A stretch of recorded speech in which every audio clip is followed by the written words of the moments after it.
as the south of Ireland dries up. Now, that rain will clear across southern Wales tonight, taking over the south of England later. Elsewhere, most places will be fine, but Scotland can expect further showers. The wind will ease inland, but will pick up near the Channel. Southern England will stay cloudy with outbreaks of locally heavy rain tomorrow morning. Elsewhere, there will be sunny spells, but there'll be showers as well, mainly in the north. It's going to be rather cool again, with quite a stiff breeze through central parts and near the Channel. Rain over southern Britain will pep up in the southwest during the afternoon, while Ireland will see showers spreading from the west, some heavy, thundery and prolonged. Central Britain will be mostly fine. And the weekend looks like staying rather cool and showery. Those are your temperatures for noon on Saturday. This is Sky News. Coming up in the next hour, Holly Willoughby speaks out after a security guard was convicted of plotting to kidnap, rape and murder her. I'll have the headlines for you in a couple of minutes.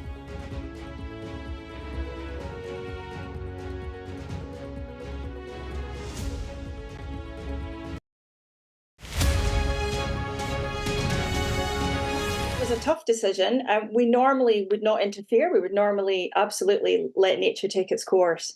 But we were seeking advice from osprey experts, and we became aware of this opportunity, a really unique opportunity actually, to translocate these chicks to a conservation programme in Spain, which would bolster the Spanish osprey population. And we waited to see if the father, Louis, would return with more fish and up his game, because he catches 4 or 5 fish every day, and he has caught up to 9. So we were getting very concerned when nothing was coming in.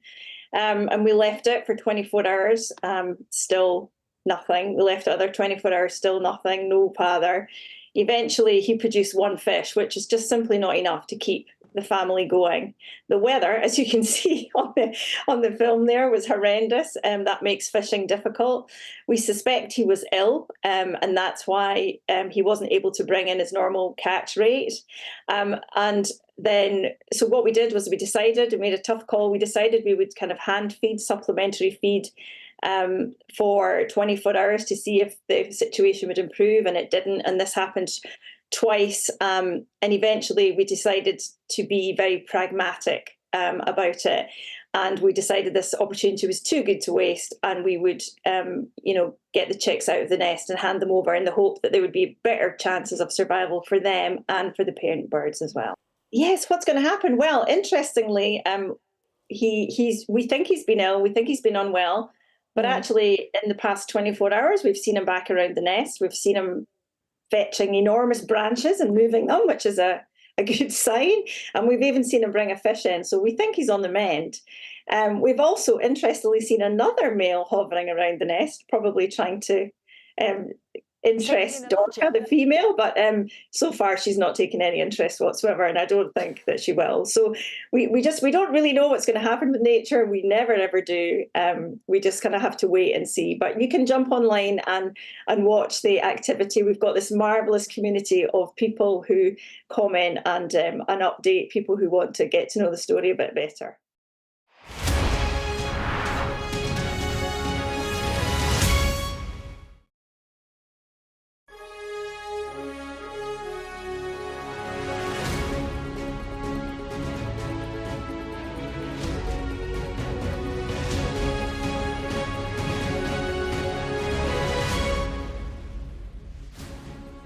It's 8 o'clock, you're watching Sky News, our top stories. Police!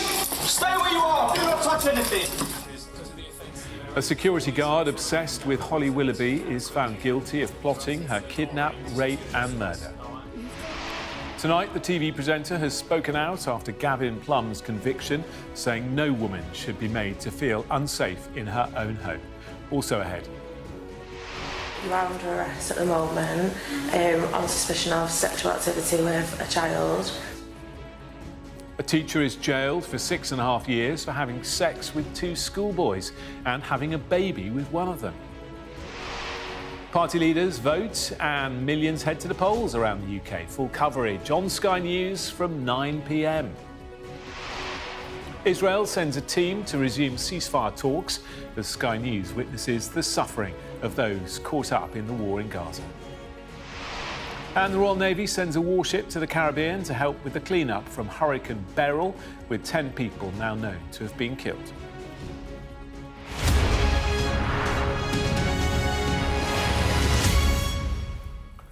Hello there, a very good evening. Holly Willoughby has said women should not be made to feel unsafe in their own homes after a security guard was found guilty of plotting to kidnap, rape and murder the TV presenter. Gavin Plum wept as the jury returned unanimous verdicts, having dismissed his defence that the plans were merely a dark fantasy. Tonight, Miss Willoughby thanked the undercover police officer in the United States who unearthed Plum's plot and alerted authorities here about the imminent threat to her life. Our crime correspondent, Martin Brunt, reports.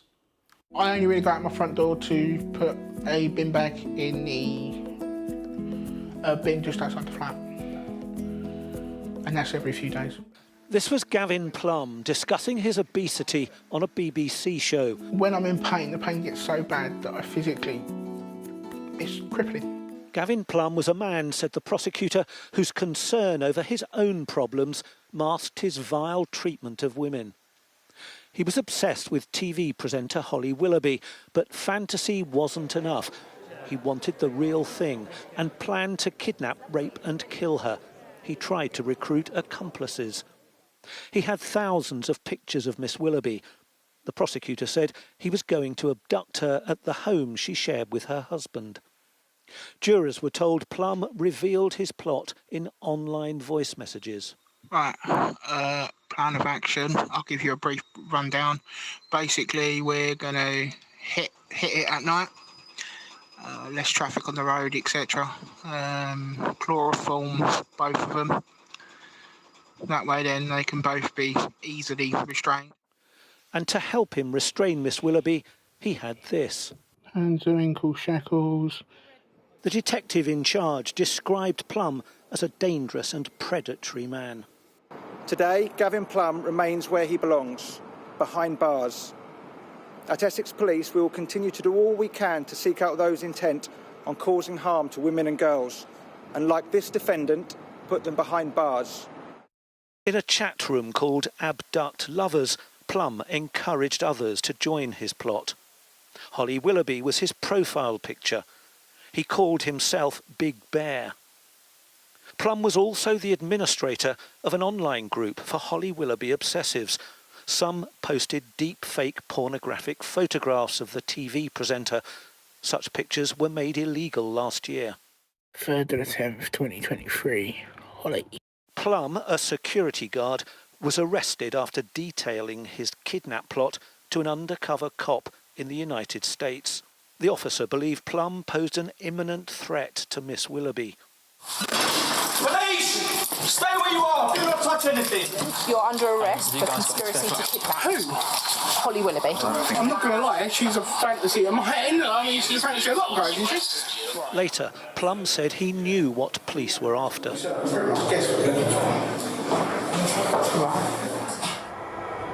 18 years ago, on the train to Stansted Airport, Plum twice tried to abduct an air stewardess.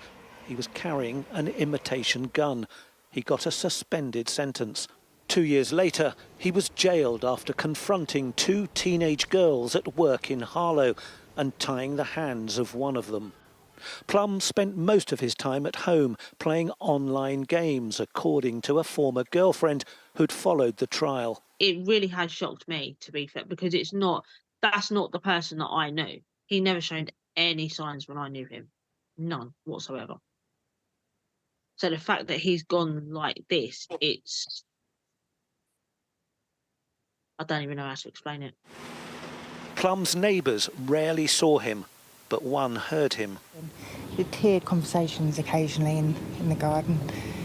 Sometimes there was sort of unusual conversations that I thought would reference gaming and all that, and I thought that he was sort of building a gaming forum, but actually it seemed maybe it was alluding to something else, so I just thought it was a bit strange at the time. You didn't think at the time there was anything untoward until sort of this all came out on the news. During the trial, the prosecutor didn't read out aloud the worst of the language Gavin Plum used to describe what he wanted to do to Holly Willoughby. It was so depraved, said the prosecutor, it could have breached Miss Willoughby's legal right to privacy and might even have contravened the Obscene Publications Act. The prosecution had to convince jurors Plum would have carried out his plan. I feel that Gavin Plum posed a real threat to society. This wasn't just a fantasist, and our aim and our goal was to show that he wasn't just a fantasist and to show that he wasn't just having conversations online with like-minded individuals just for fun. After hearing the verdicts, Miss Willoughby said in a statement, "As women, we should not be made to feel unsafe going about our daily lives and in our own homes.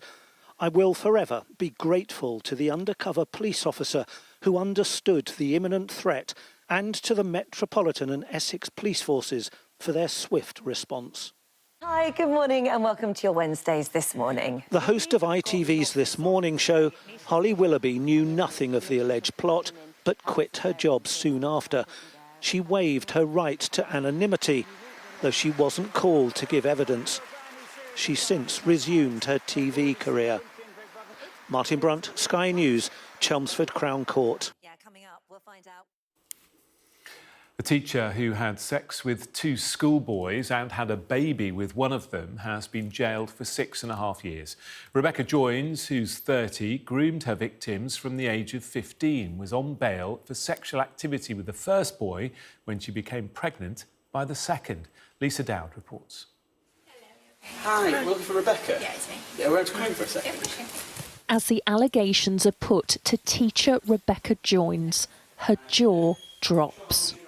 So obviously, given what's happened, I know you've been sent home from school today. So you are under arrest at the moment on suspicion of sexual activity with a child. You do not have to say anything, but it may harm your defence if you do not mention one question, something which you later rely in court. Anything you do say may be given evidence. How's it gone so far since? The 30-year-old was arrested following rumours at the school that she'd had sex with a pupil who she'd groomed from the age of 15. In May, Joins was found guilty of 6 sex offences against 2 schoolboys who can't be named. She arrived at Manchester Crown Court to be told by the judge that she had committed a gross breach of trust and she was sentenced to 6.5 years in prison. She'd bought one boy a Gucci belt costing £350 while his mum thought he was at a friend's house. She took him back to her flat in Salford where they had sex and told him no one had better find out.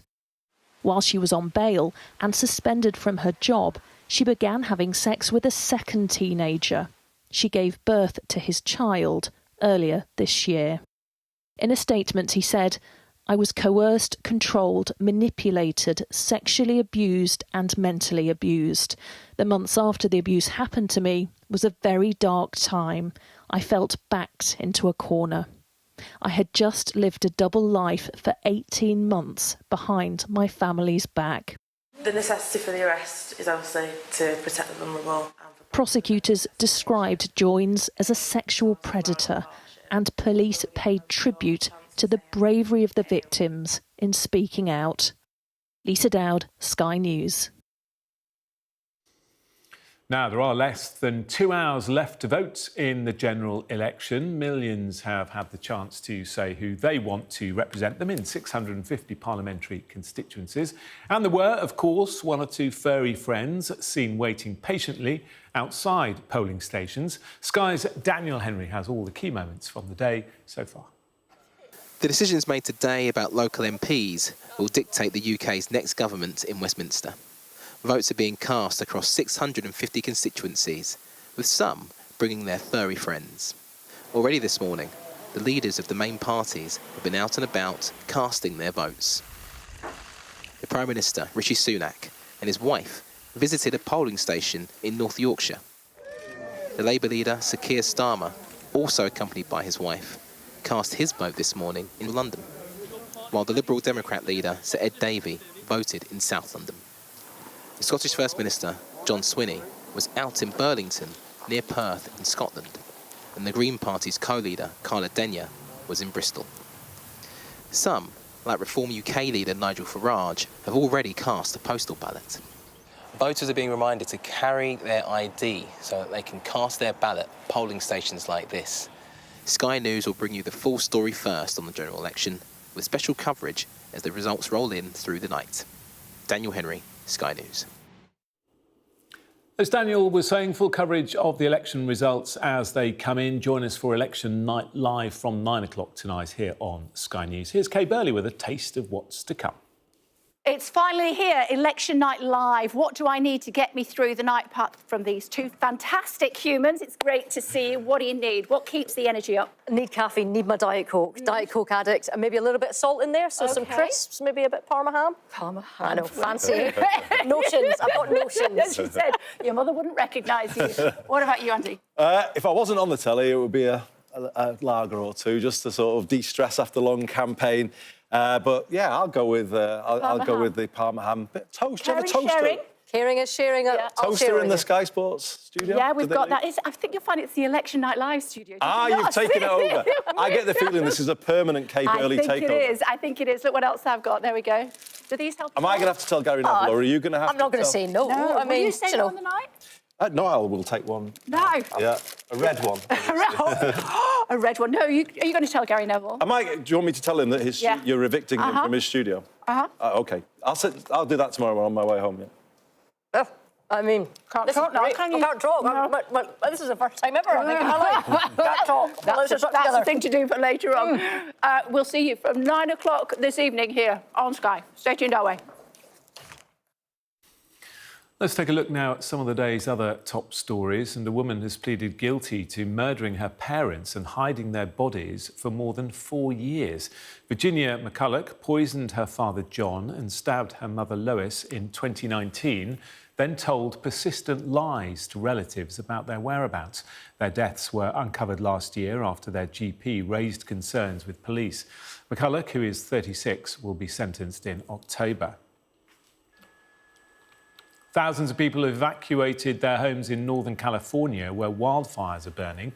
The blazes began yesterday morning and quickly raged through thousands of acres of land, prompting a state of emergency. Several buildings have been destroyed and power supplies have also been switched off to reduce the risk of fires spreading.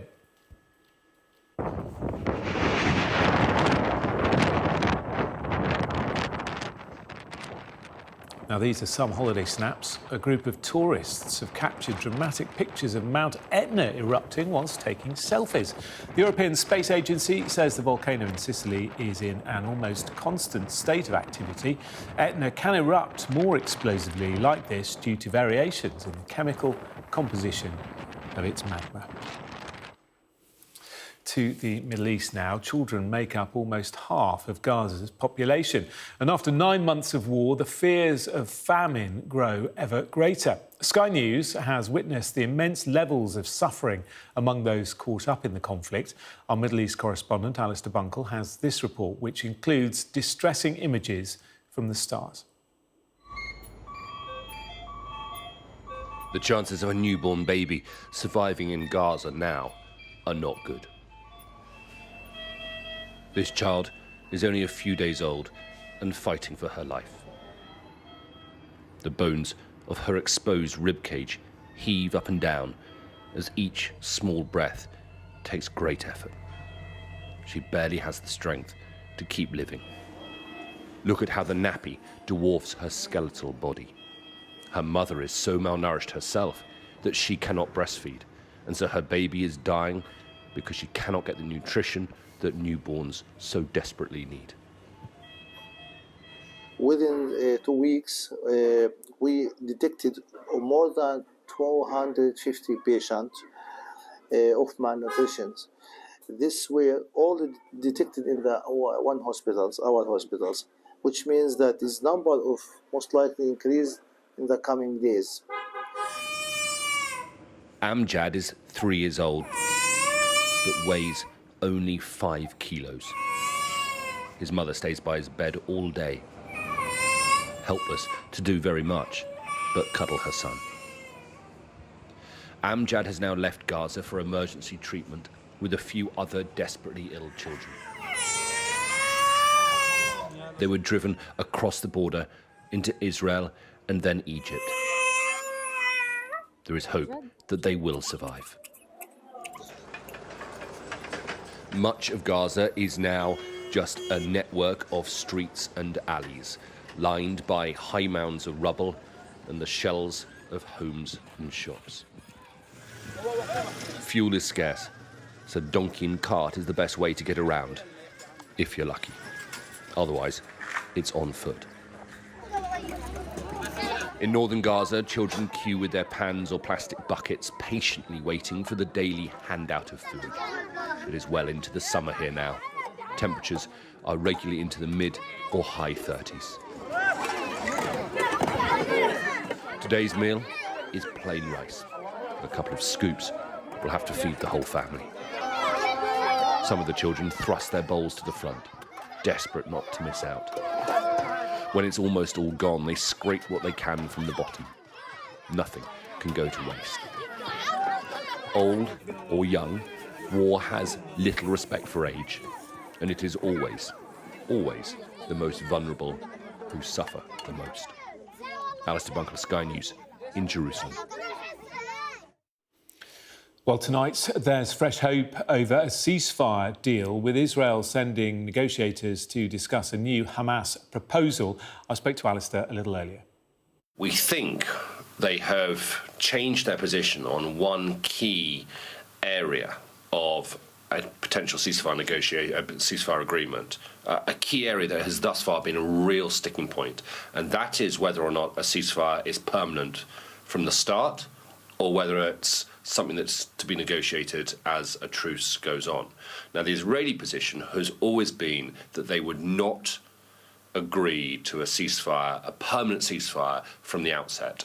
They would agree to a temporary ceasefire and an initial release of hostages, and during that first 40, 45 days, there would be discussions about whether the ceasefire becomes permanent. Hamas said no, it has to be permanent from the outset, otherwise no deal.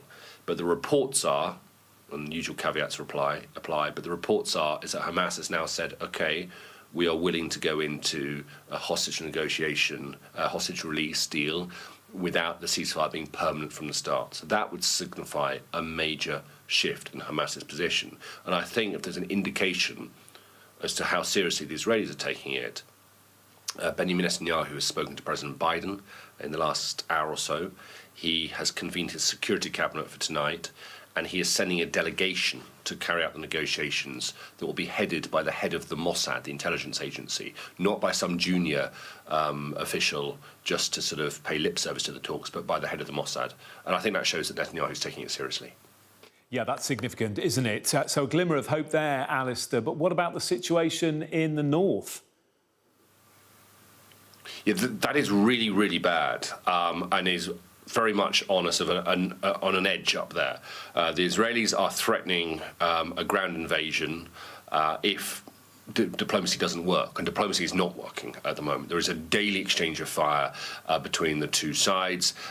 Yesterday, Israel killed a senior Hezbollah commander, and a very senior Hezbollah commander, and in return today, Hezbollah fired more than 200 missiles and drones at Israel. They caused a number of fires in the Upper Galilee area, and they killed an IDF reservist officer. A lot of countries, and I've been spending the last few days speaking to officials around the region, a lot of people are just now assuming that a war between Hezbollah and Israel, or it will be Lebanon and Israel, is now inevitable. I don't think it is inevitable, but it is looking increasingly likely. The one thing that everybody agrees on that might prevent a war between those two sides happening, and it would be a disastrous thing if it did, but the one thing everybody agrees on is if you get a ceasefire in Gaza, there might be an opportunity to then have negotiations about what happens between Lebanon, Hezbollah and Israel. So the ceasefire with Hamas could be the key to it all. Alistair Bunkle speaking to me a little bit earlier from Jerusalem. Jamaica has been hit by a powerful storm as heavy winds and rain damaged buildings across parts of the island. At least 7 people are known to have died after Hurricane Beryl swept across the Caribbean. Our US correspondent Martha Kellner reports. They're counting the cost of Hurricane Beryl here. and feeling fortunate it only gave them a glancing blow. Others weren't so lucky. This is what it looked like on the western part of the island. A woman was killed when a tree fell onto her home. And in Kingston, the capital, a 20-year-old man swept away by floodwaters while trying to retrieve a football. Were you scared? Yeah, we were scared. It was terrible. Strong wind, building tearing down, all them stuff. We're still alive. Nobody no get no hurt. That is the greatest. Are you worried that more storms might be on their way? Yes, because this is the earliest time we ever get. We never look for a storm so early. But as them say, God works, so we can't do nothing. People battled to return to their homes and assess the damage. The wind may have subsided, but water proved a more stubborn foe. Some were left in no man's land, as others worked together to repair the damage. They've had these storms before, but in September, never in July. What was worse, the wind or the water? The wind. The wind. Water all right, but the wind, wicked. Are you worried about the fact that this happened so early in the season? Yes, and so quick. Very quick. Will you get help from the government to repair? Well, I'm not sure about that still. I feel like the people around here have to go do their own thing. Much of the island was left without power, and petrol stations remain shut. At Jamaica's international airport, the main terminal is now without much of its roof. Jamaica may have escaped the very worst of Hurricane Beryl, but the repairs to the damage here are significant and will be costly. The people here know as well that worse storms could well be on the way. Grace, mercy and forgiveness is a popular mantra here, but Mother Nature, as they know, shows little of any. Martha Kellner, Sky News, Jamaica. You're watching Sky News. Coming up in a moment, we speak to a man who contracted E. coli in the recent deadly outbreak and thought he would die.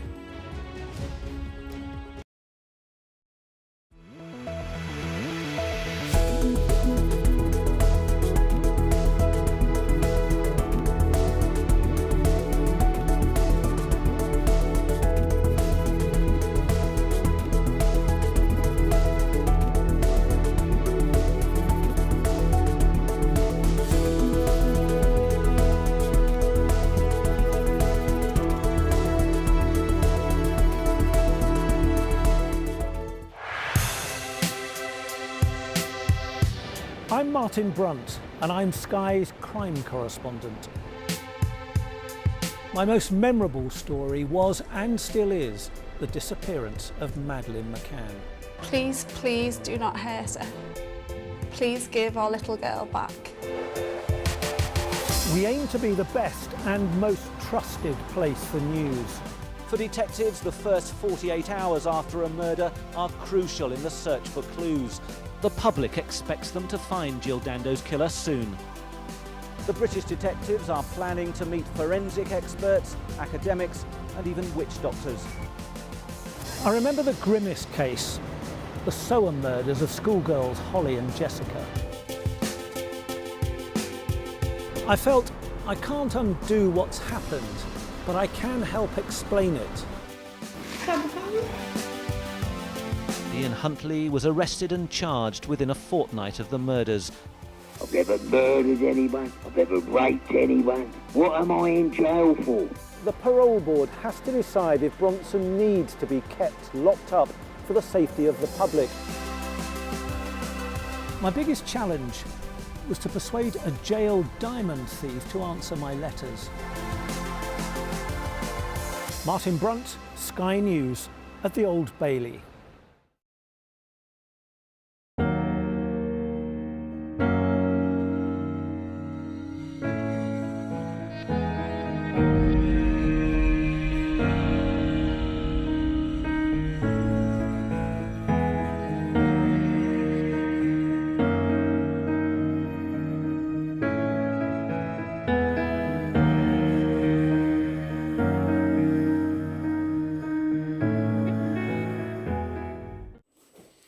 You're watching Sky News. Now, a man who was diagnosed with E. coli during the recent outbreak has told Sky News he feared he would die. There have been more than 200 cases of the infection, with salad leaves thought to be responsible. Authorities are still investigating.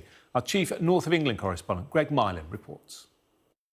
I've had food poisoning in the past, but with this particular infection, I've never been in so much pain. Absolutely excruciating pain. That was what John Daniels experienced after being diagnosed with E. coli. Days after, he says, he bought a wrap from Boots, one of those later removed from sale as a precaution because of the E. coli outbreak. John spent 3 days in hospital and suffered complications that continued to affect him. What was going through my mind, especially when I had drips in and the painkillers weren't working, is was it something more sinister? And am I actually going to survive this? That's exactly how I felt. You know, at the end, there was one particular night in hospital where I was scared to go to sleep because I thought, I'm not going to wake up. There have been more than 200 confirmed cases of the S-Tech strain of E. coli. The UK Health Security Agency says one person has died. The blame thought to lie with lettuce in sandwiches and wraps distributed nationwide. Dozens of products were recalled as a precaution. John has now asked lawyers to investigate his case. It should be safe for the general public to go into a shop and buy a sandwich that isn't going to cause them a serious illness, or in some cases, even worse. It needs to be kept in the public eye that we can't afford to let our food supply become affected like this. In response, the sandwich maker Greencore said it had no comment to make. In a statement, a spokesperson for Boots said, in response to Greencore's product recall on the 14th of June, Boots took the precautionary measure of recalling a number of its sandwiches and wraps. There have been no positive results of S-Tech E. coli in any of the Food Standards Agency's testing of our products. Cases are now declining. The UK Health Security Agency says its investigation continues. John Daniels among those keen to know the answers. Greg Milam, Sky News. Time for the weather. And the next few days will stay cool and changeable, but there will be some pleasant sunny spells. Many places will be fine this evening, but there'll be some potentially heavy and thundery showers about, mainly over Scotland. The southwest of Britain will see rain moving in as the south of Ireland dries up. That rain will clear across southern Wales tonight, taking over the south of England later. Elsewhere, most places will be fine, but Scotland can expect further showers. The wind will ease inland, but will pick up near the Channel. Southern England will stay cloudy, with outbreaks of locally heavy rain tomorrow morning. You're watching Sky News. Coming up after the break, Holly Willoughby speaks out after a security guard was convicted of plotting to kidnap, rape and murder her.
Let's get more now on the security guard found guilty of plotting to kidnap, rape and murder TV presenter Holly Willoughby. Gavin Plum wept as the jury returned unanimous verdicts, having dismissed his defence that the plans were merely a dark fantasy. Well, joining me now is Simon Harding, a former Detective Chief Inspector with the Metropolitan Police. Good to see you this evening. Really disturbing, this case. Having read and heard the evidence, what do you make of it? Yeah, it is really disturbing, isn't it? And, you know, Miss Willoughby must have been terrified and frightened by, you know, what she heard when the officers who are investigating explained what this very dangerous man was planning to do. It must have been extremely frightening for her. But of course, then you look at all the things that can come out of this as well. You know, look at his previous history. You know, there's a 13-year gap, which is one of the things you do pick up on. You know, he's offending in 2006 and 2008 for very similar kind of things that he tried, kidnapping, you know, under threat of a gun or threat of a knife and tying people up. You know, so they'll be looking at him very closely to understand if lessons can be learned. And obviously, you know, has he done anything else in between that time? Yeah, I mean, given that he had committed very violent offences in the past, should he have been more on the radar of the police and the authorities? Well, it's difficult, isn't it? Because, you know, these offences were so long ago as well. You know, they're, you know, in between that time, they were looking at lots and lots and thousands of people. And of course, if he would have been looked at very closely at the time of that and probably undergone, you know, some scrutiny from the authorities at the time. But then you have that gap. So we don't know exactly, you know, what happened in between that time, whether people were still monitoring. But it's very unlikely because of the amount of time in between those offences and then 2021 when he started to, you know, uncover what his latest plot was.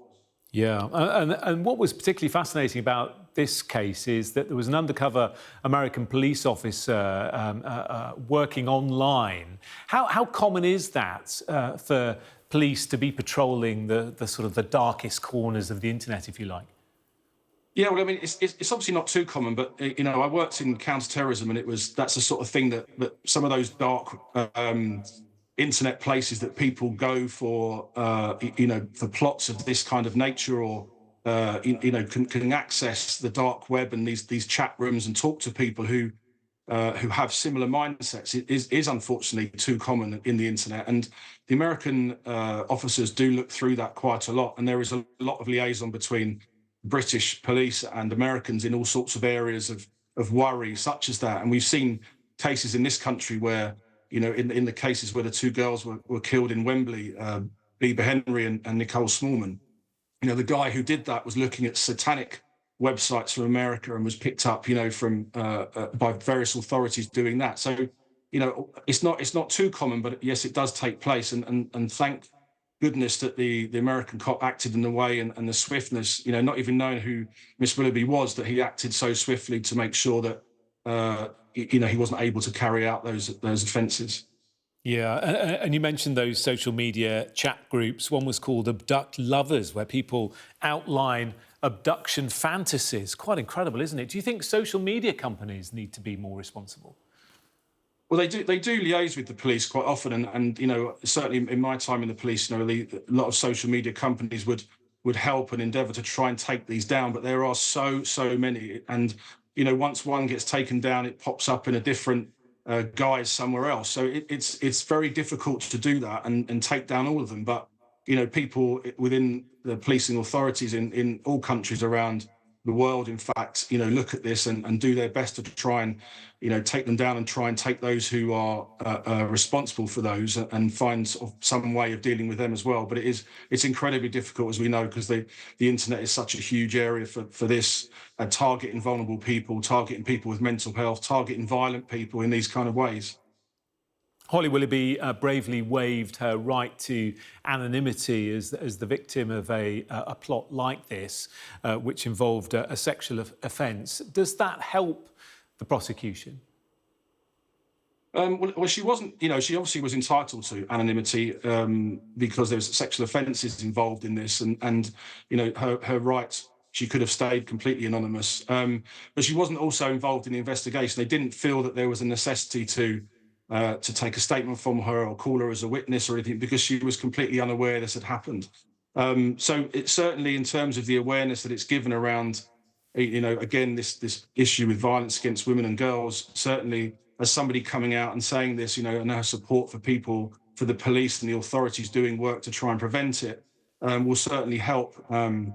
But you know, she didn't need to help, and she didn't need to waive her right to anonymity, and it's very brave of her to do so. I guess it's difficult sometimes for the police and for the prosecution to try and persuade a jury that something is a real threat as opposed to just a fantasy. But in this case, they were able to do that. But there must be many other cases where that wasn't possible. It is, and it's a very tough thing to prosecute and to investigate. You know, when you're sort of suggesting that somebody has gone more than merely preparatory, as they call it. You know, they've gone that one step further to see that this plot is going to take place, and obviously it helps with evidence such as, you know, that horrendous sort of kidnap kit or, you know, rape kit or whatever it might have been intended for was found, and obviously, you know, the discussions he's had with the officer in America and voice notes and all those sort of things. So you can build a picture that, you know, that he had gone more than just thinking about it, that he was actually in the stages of really preparing to do it and trying to encourage and incite others to help him as well. Yeah, and it was nice that Holly Willoughby in her statement did thank that undercover US police officer for helping to foil this awful kidnap plot. OK, we'll leave it there, but thank you very much for your insight. Simon Harding, former senior detective with the Met Police. Much appreciated. Now, at exactly 10 p.m. tonight, the polls will close and we'll get our first big dramatic moment of the night when the results of the exit poll are revealed. Our data and economics editor, Ed Conway, will be there crunching the numbers, and here he explains how. It's the first big moment of election night, eagerly awaited by political pundits, broadcasters, and you at home. The first indication of just how well or badly the main parties have done, of how the political landscape in this country is changing, and crucially, of who will be walking into number 10 the following day as Prime Minister. But after 6 weeks in which we've been, frankly, up to our eyeballs in surveys, what makes this poll, the exit poll, quite so special? Well, exit polls, first off, are very accurate, sometimes down to a margin of only a few seats, and partly that's down to how they're carried out. Commissioned by the broadcasters, Sky News, BBC, ITV News, carried out by Ipsos UK. They have got interviewers at polling stations around the country, 133 of them this year, mainly chosen because of the battlegrounds you've got there, the party competition, and the current and the historic data that's captured at polling stations, along with previous results in those constituencies, helps to build up a picture of any changes in voter behaviour. And that change in the vote share, that and other data is then pored over by statisticians and political scientists in a sealed room in London. Ingredients for one of the most accurate projections of the election results. So, shall we have a look back at how close it's been in the past? Starting with this, 5 years ago, 2019, that, of course, in that election, Boris Johnson's majority was just 6 seats off. And then you can see, look, bit of an upset back in 2015 when the seat numbers suggested a hung parliament, not quite over the line there. But look at this, David Cameron scraping through with a thin majority. Overall, though, it's worth saying, it has been very close historically. I want to just show you 2010. Look at this. That's what the exit poll was suggesting, and just look at the eventual results. Bang on. Now, shall we take a look at how it actually works on the ground? It's finally election day. You know the drill. You head down to your local polling station. Maybe it's a leisure centre, or maybe it's a church. And here we go. But if you're lucky to be at one of those 133 polling stations around the country, there might be something else. Hello, hi, I'm from Ipsos. If you could replicate how you've just voted inside on there and pop it in the ballot box for me. Once you have collected all of your ballot papers, what happens to that data? So the interviewer will sit down on a bench somewhere, get all the papers out of the ballot box and read them through on the phone. And that's how we enter the data into our systems and are able then to process it and send it over to BBC, ITV and Sky News teams to analyse. Electronically fed? Yes, through a secure pipeline. The data comes through to us. We'll model the change in the vote at each of those polling stations, and we'll try and look for patterns in that change. It's presumably very secret. Our phones are taken away from us. There are security guards, so we don't communicate with the outside world at all. We just talk to each other. And so it's a very strange feeling as people are still going to the polls, already having a sense of what the result will be. Secure pipelines, sealed rooms, sounds quite mysterious, doesn't it? But as we've just heard, there is a science and a finely honed art to all of this. And this year's exit poll might be one of the most anticipated yet. So the exit poll at 10 o'clock, but we will, of course, bring you full coverage of the election results as they come in. And you can join us for Election Night Live from 9 o'clock here on Sky News. The Irish Defence Forces are facing calls for urgent reform after a soldier who attacked a woman was spared prison. Natasha O'Brien was left unconscious after she asked the private to stop using homophobic slurs in the street. She's been speaking to our Ireland correspondent, Stephen Murphy. It's a question once whispered in barracks, now shouted in the street. Not one more! Not one more! Does Ireland's military have a problem with misogynistic abuse of women? This is Natasha O'Brien from Limerick. She was attacked by this soldier, 22-year-old Private Cathal Crotty, after she asked him to stop using homophobic slurs to a passerby. He hurled punches at her, breaking her nose and later boasting to friends on Snapchat, 2 to put her down, 2 to put her out. He pleaded guilty, but Natasha was shocked when his 3-year sentence was fully suspended, the judge saying he had no doubt a jail term would end his army career. Coming out alone, hopeless, just utterly devoid of any, just feeling completely let down and abandoned. The army has started disciplinary action against Private Crotty, but he remains a serving soldier while outside legal proceedings continue. We have to hold the Defence Forces accountable because they're utterly negligent in their safeguarding of the public. It's a slow process. I mean, I'm not the first to speak up about issues and I won't be the last, but I hope I make it easier for the next. Retired Captain Diane Byrne says she was hounded from the army by chauvinistic abuse. She formed a campaign group and knows of hundreds of women who experienced physical violence in the Defence Forces, including rape. I think there's a tolerance for whether it's inappropriate behaviour or violence in the Defence Forces because they cover it up, what has happened to people. I think a lot of the difficulty is many of the women still out there are not coming forward and explaining what they have experienced because they just don't trust in who they can go to. The Irish military knows it has a problem. Its chief of staff declined to give us an interview, but in a statement noted the unacceptable presence of personnel with serious convictions, including gender-based violence within the Defence Forces. Such individuals have no place in our ranks. We owe it to the bravery of individuals like Natasha O'Brien to ensure that no one within the Defence Forces can avoid the consequences of their actions. But other veterans feel the Defence Forces are being unfairly scapegoated, blamed for society's wider problems. The problem is not Defence Force culture. The problem is the very, very small number of people who are not aligned to the Defence Force culture. They think that the values and standards don't apply to them. So I don't think there's a cover-up in any shape or form. I think the opposite. A judge-led tribunal into the Irish military's problems opened just last week. It could last for years. Natasha says she will continue to campaign. The leniency of her attacker's sentence is now being appealed by Irish prosecutors. Stephen Murphy, Sky News in Dublin. Scientists have detected disturbing levels of fiberglass in UK shellfish. It's a discovery that's raised serious environmental and health concerns, with calls for urgent research to understand the risk to people. Our science correspondent Thomas Moore reports. Almost every small boat is made from fiberglass these days. It's strong, light and cheap. But new research shows the glass particles are getting into the water and our food chain.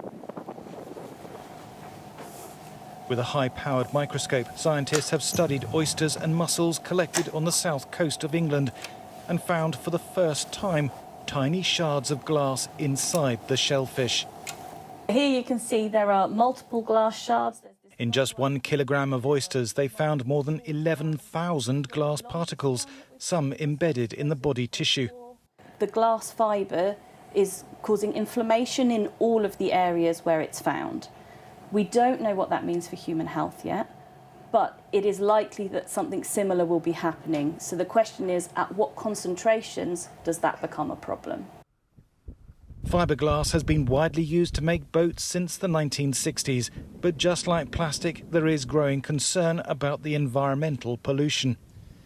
This is fiberglass, a layer of fibres of glass that are built up, held together by glue-like resin to make most modern boats. But when they're abandoned or they're repaired, small fragments of these fibres can break away and float in the ocean. We joined scientists off the coast of Portsmouth. Mussels cling to rocks and ropes dangling in the sea. They filter several litres of water every minute, trapping particles of food and glass. The problem for some of these mussels is it might impact on their growth, so they can potentially grow more slowly.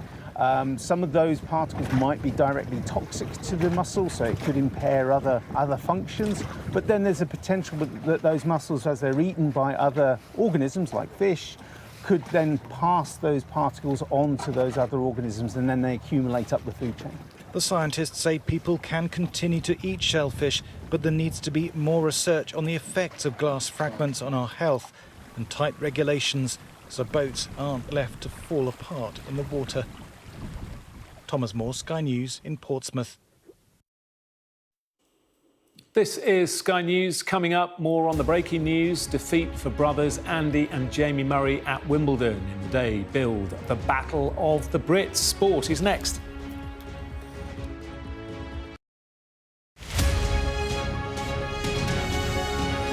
A tough decision. We normally would not interfere. We would normally absolutely let nature take its course. But we were seeking advice from Osprey experts, and we became aware of this opportunity, a really unique opportunity actually, to translocate these chicks to a conservation programme in Spain, which would bolster the Spanish osprey population. And we waited to see if the father, Louis, would return with more fish and up his game, because normally he catches 4 or 5 fish every day, and he has caught up to 9. So we were getting very concerned when nothing was coming in. And we left it for 24 hours, still nothing. We left it other 24 hours, still nothing, no father. Eventually, he produced 1 fish, which is just simply not enough to keep the family going. The weather, as you can see on the film there, was horrendous, and that makes fishing difficult. We suspect he was ill, and that's why he wasn't able to bring in his normal catch rate.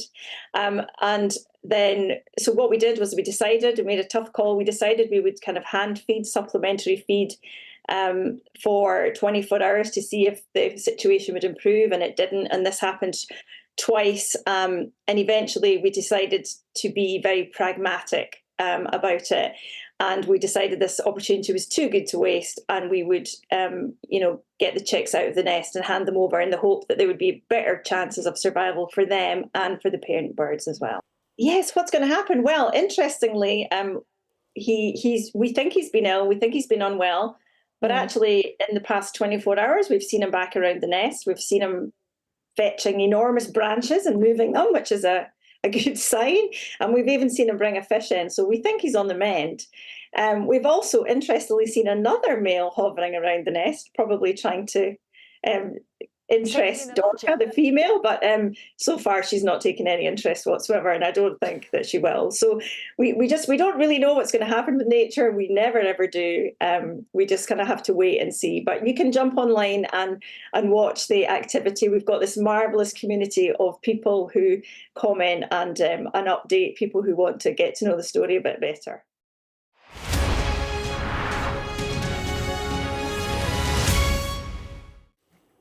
Hello again with breaking news from Wimbledon and the rest of the day's sport. Here's David. Jonathan, thank you very much indeed. Good evening. Yes, in just the last few moments at Wimbledon, Andy Murray and his brother Jamie have lost in the first round of the men's doubles. This, of course, could be one of his final appearances on centre court. Andy and Jamie paired up for the first time, though, at SW19, taking on the Australian duo of John Pearce and Rinki Hiyakata. They were beaten in straight sets, 7-6, 6-4. And that first set, the tie-break, was won 10-8 by the Australians. Remember that Andy pulled out of the men's singles on Tuesday because he's had that cyst surgery on his back, was trying to recover in time for the doubles, and that surgery took place just 12 days ago. He is set to retire later this year. He could actually play one more time at Wimbledon, and that would be in the mixed doubles with Emma Raducanu, and he has been named in the Great Britain squad for the Paris 2024 Olympics, playing in the men's doubles alongside Dan Evans. The two British number twos who've come out on top in the Battle of the Brits. Cameron Norrie at the bottom, replaced at the top of the rankings by Jack Draper, but he rediscovered his form. A very, very impressive straight sets win for Norrie against Draper. All three sets went to tie breaks. Timely boost this for Norrie because he's been in pretty poor form. He lost in the first round of the French Open, also Queen's and Eastbourne in recent weeks, but here he is through to round three. And another shock on court one, another battle of the Brits. Harriet Dart at the bottom here defeated the British women's number one, Katie Bolton. Not only did she come from a set down, but she was in tears. She trailed 6-2 in the decisive tie-break. The match looked to be slipping away, but the one number 94 then won 8 of the last 10 points. She took it 10-8. She makes the last 32, where she will face unseeded Wang Zhiyu of China. And Novak Djokovic given it a run for his money by British wildcard Jacob Fernley. Fernley at the bottom here, the 7-time champion, praised him. The tennis played by the 22-year-old. He only finished studying at the university in US in May. Fernley came from 2 sets down. He was showboating at times as he attempted to level the match. Yeah, one through the legs. Very nice indeed. He almost took it to a fifth and final set. Eventually, though, Djokovic's class shone through, and the one number 277 was beaten. But first time on centre court, you've got to give it to him. This was an impressive debut for him. Fernley, like Andy Murray, is from Scotland too. Watch this space.